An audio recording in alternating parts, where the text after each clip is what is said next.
Hi friends. നമ്മൾ social മീഡിയയിൽ 80 kids 90 kids എന്നൊക്കെ പറഞ്ഞിട്ട് ആളുകളെ വേർതിരിക്കുന്നത് കണ്ടിട്ടുണ്ടാവും. അതുപോലെ ഈയിടെയായിട്ട് ന്യൂസുകളിലൊക്കെ ജെൻസി, ജെൻ ആൽഫ എന്നൊക്കെ പറഞ്ഞിട്ട് ഒരു വേർതിരിക്കൽ, തലമുറകളെ അല്ലെ ജനറേഷൻസിനെ ഇങ്ങനെ വേർതിരിക്കുന്നത് നിങ്ങൾ കണ്ടിട്ടുണ്ടാവും. എന്താണ് ഇതിൻ്റെ അടിസ്ഥാനം? എങ്ങനെയാണ് ഇത്ര തലമുറകളെ അല്ലെ ജനറേഷൻസിനെ വേർതിരിക്കുന്നത്? നമ്മൾ ഏത് ഗ്രൂപ്പിലാണ് വരിക? നമുക്കൊന്ന് നോക്കാം. Welcome to water curiosity.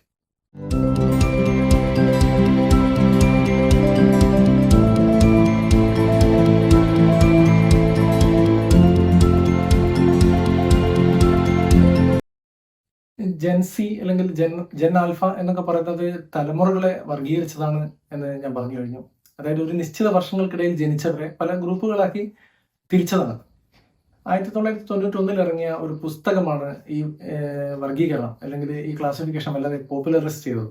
Generations, the history of Americas future 1584-2016 എന്നായിരുന്നു ആ പുസ്തകത്തിന്റെ പേര്. വില്യം സ്ട്രോസ്, നീൽ ഹോവ് എന്നീ രണ്ട് ഗവേഷകരാണ് ഈ പുസ്തകം എഴുതിയത്. ഇതൊരു സൈക്കോ ഹിസ്റ്ററി വർക്കാണ്.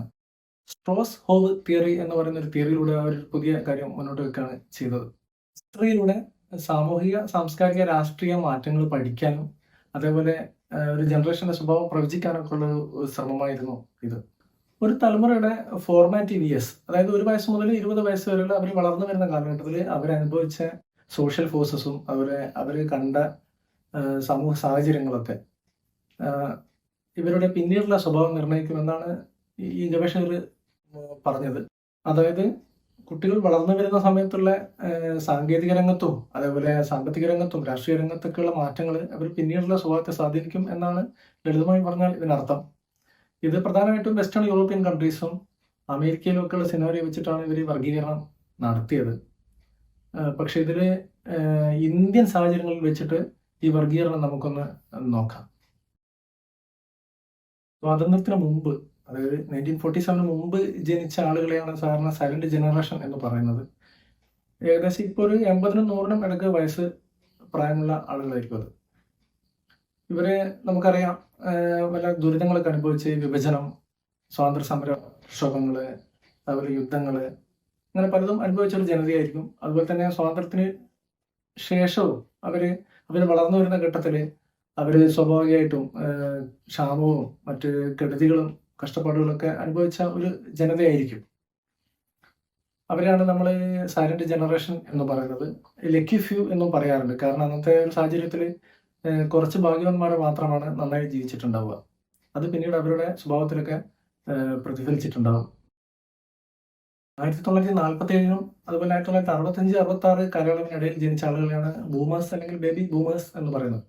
ഇവരെ ബിൽഡേഴ്സ് എന്ന് പറയാറുണ്ട്. അതായത് ആധുനിക ഇന്ത്യയുടെ ഒരു വളർച്ചയാണ്. അതിൽ പങ്കാളികളായ ആളുകളായിരിക്കും മിക്കവാറും ഇവരെല്ലാം ഏതെങ്കിലും ഒരു രംഗത്ത്. കൃഷി, ഹരിത വിപ്ലവം കൃഷിയിലാണെങ്കിൽ, അതുപോലെ വ്യാവസായിക രംഗത്ത്, ശാസ്ത്ര രംഗത്ത്, വിദ്യാഭ്യാസ രംഗത്തൊക്കെ ഇന്ത്യ ഉയർന്നു വരുന്ന ഒരു സമയമാണ്. അപ്പോൾ ഇതിലൊക്കെ ഏതെങ്കിലും രീതിയിൽ പങ്കാളികളായ ആളുകളായിരിക്കും അത്. ഇന്ത്യയുടെ ഉയർച്ച ദർശിച്ച ഒരു തലമുറയാണ് ഈ ബൂമേഴ്സ് എന്ന് പറയുന്നത്. ടെക്നോളജി പറയുകയാണെങ്കിൽ ടെലിഫോണൊക്കെ ഉള്ള ഒരു സമയത്തായിരിക്കും ഇവരുടെ ആദ്യത്തെ 20 വർഷങ്ങൾ കടന്നു പോയിട്ടുണ്ടാവുക. ഈ ബേബി ബൂമേഴ്സ് എന്ന് പറയുന്ന ഈ ജനറേഷൻ ഇപ്പോൾ ഏകദേശം ഒരു 60-70 വയസ്സ് പ്രായമൊക്കെ ഉണ്ടാവും. 1965-നും അതുപോലെ 1980-നും ഇടയ്ക്ക് ജനിച്ച തലമുറയാണ് ജനറേഷൻ എക്സ് എന്ന് പറയുന്നത്. അതായത് ഇപ്പോൾ ഏകദേശം ഒരു 45-നും 60 വയസ്സിനും ഇടയ്ക്കുള്ള ഒരു തലമുറയാണ്.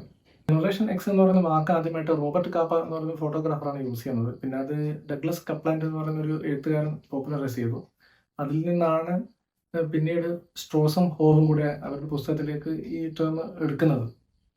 ഇന്ത്യയെ സംബന്ധിച്ച് പറയുകയാണെങ്കിൽ ഈ തലമുറ ടെലിവിഷൻ, കേബിൾ TV, ടെക്നോളജി പറയുകയാണെങ്കിൽ അങ്ങനെയൊക്കെ ഉപയോഗിക്കുന്ന ഒരു കമ്പ്യൂട്ടറിന്റെ തുടക്കം, അതുപോലെ ഇന്റർനെറ്റിന്റെ തുടക്കം എന്നൊക്കെ പറയുന്ന ഇത്തരം ടെക്നോളജികൾ ഉപയോഗിച്ചിട്ടുണ്ടാവും. അത്യാവശ്യം നല്ല വിദ്യാഭ്യാസ സൗകര്യങ്ങളുള്ള ഗതാഗത സംവിധാനങ്ങളുള്ള ഇന്ത്യയിലാണ് അവർ ആദ്യത്തെ 20 വർഷങ്ങളിൽ ജീവിച്ചിട്ടുണ്ടാവുക. സാമ്പത്തിക രംഗത്താണെങ്കിൽ ഇന്ത്യയുടെ ഒരു പോളിസി ലിബറലൈസേഷനിലൊക്കെ മാറുന്നതിന്റെ തുടക്കത്തിലും ഈ തലമുറ ആദ്യഘട്ടം ഉണ്ടാവും. ജനറേഷൻ വൈ എന്ന് പറയുന്നത് 1980-നും 96-നും ഒക്കെ ഇടയിൽ ജനിച്ച കുട്ടികൾ ആണ് സാധാരണ ജനറേഷൻ വൈ എന്ന് പറയുന്നത്. മില്ലേനിയൽസ് എന്നൊരു പേരും കൂടെ ഇവർക്ക് പറയാറുണ്ട്. ഈ ടേം നേരത്തെ പറഞ്ഞ പോലെ തന്നെ സ്ട്രോസും ഹോവുമാണ് ആദ്യമായിട്ട് അവരുടെ പുസ്തകത്തിൽ ഉപയോഗിച്ചിരിക്കുന്നത്. നിലവിൽ 30-നും 45-നും ഇടക്ക് പ്രായമുള്ള ജനങ്ങളായിരിക്കും ഇവർ. സാങ്കേതിക വിദ്യയുടെ കാര്യം പറയുകയാണെങ്കിൽ ഡിജിറ്റൽ ഡിവൈസുകളൊക്കെ ഉപയോഗിച്ച് തുടങ്ങിയ ഒരു ജനറേഷൻ ആയിരിക്കും. ആദ്യത്തെ 20 വർഷത്തിന് 20 വയസ്സിനുള്ളിൽ ഉപയോഗിച്ച് തുടങ്ങിയ ഒരു ജനതയായിരിക്കും. അവർ ഇന്റർനെറ്റ് ഒക്കെ ഉണ്ട്, പക്ഷെ ഡെവലപ്പ് ഇന്റർനെറ്റ് ആണ്, സ്പീഡൊക്കെ കുറഞ്ഞൊരു ഇന്റർനെറ്റ് ഒക്കെ യൂസ് ചെയ്തൊരു ജനറേഷനാണ്. അതുപോലെ IT ബൂം ഉണ്ടാകുന്ന ഒരു സമയമാണ്, IT പാർക്കുകളൊക്കെ വരുന്ന സമയമാണ്. അതുപോലെ മൊബൈൽ ഫോണിന്റെ ഒക്കെ ഒരു തുടക്കം ഇതിലെ കുറച്ച് ഈ ജനറേഷനിൽ കുറച്ച് കുട്ടികളെങ്കിലും അനുഭവിച്ചിട്ടുണ്ടാവും. ഗ്ലോബലൈസേഷന്റെ ഒരു കാലം കൂടിയാണ്. അതുകൊണ്ട് തന്നെയെന്ന് വെച്ചാൽ കൂടുതൽ IT പ്രൊഡക്റ്റുകളിലെ ഡിജിറ്റൽ ഡിവൈസുകളൊക്കെ ഉപയോഗിക്കാനുള്ള ഒരു സംവിധാനം ആ സമയത്ത് ഉണ്ടാവും. അതുപോലെ സോഷ്യൽ മീഡിയ, യൂട്യൂബ് ഇതൊക്കെ ഒരു തുടക്കം കൂടെ ഈ ജനറേഷൻ വഴി അനുഭവിച്ചിട്ടുണ്ടാവും. ജനറേഷൻ സെഡ് അല്ലെ ജെൻസി എന്ന് പറയുന്നത് 1996-നും 2012-13 കാലയളവിൽ ഇടയ്ക്ക് ജനിച്ച കുട്ടികളെയാണ് സാധാരണ ജെൻസി എന്നൊക്കെ പറയാറ്. ഇവരെ സൂമേഴ്സ് എന്നും ഡിജിറ്റൽ നാറ്റീവ്സ് എന്നൊക്കെ പറയാറുണ്ട്. ഇപ്പോൾ ഒരു 13 വയസ്സിനും 30 വയസ്സിനും ഇടയ്ക്കുള്ള കുട്ടികളായിരിക്കും. മൊബൈൽ ഫോൺ വളരെ വ്യാപകമായിരിക്കുന്ന ഒരു സമയത്തായിരിക്കും ഇവരുടെ ആദ്യത്തെ 20 വർഷങ്ങൾ. അതേപോലെ സ്മാർട്ട് ഫോണിന്റെ തുടക്കം, ഇന്റർനെറ്റ്, ബ്രോഡ്ബാൻഡ്, വളരെ സ്പീഡ് കൂടിയ ഇന്റർനെറ്റ്, ഇതൊക്കെയുള്ള സാങ്കേതിക രംഗത്ത് പറയുകയാണെങ്കിൽ അത്തരം മാറ്റങ്ങൾ ഉണ്ടാകും. സോഷ്യൽ മീഡിയ, യൂട്യൂബ് ഒക്കെ നന്നായിട്ട് ഉപയോഗിക്കുന്ന ഒരു ജനറേഷനായിരുന്നു. അതേപോലെ ഗ്ലോബലി കണക്റ്റഡ് ആണ്. അവരുടെ ഭാഷകളെ അതിർത്തികളൊക്കെ മാറ്റി വന്നു, മിക്കവാറും ബൈലിംഗിലായിരിക്കും. ഇതൊക്കെയാണ് ഈ ജെൻസിന്റെ ഒരു സവിശേഷത.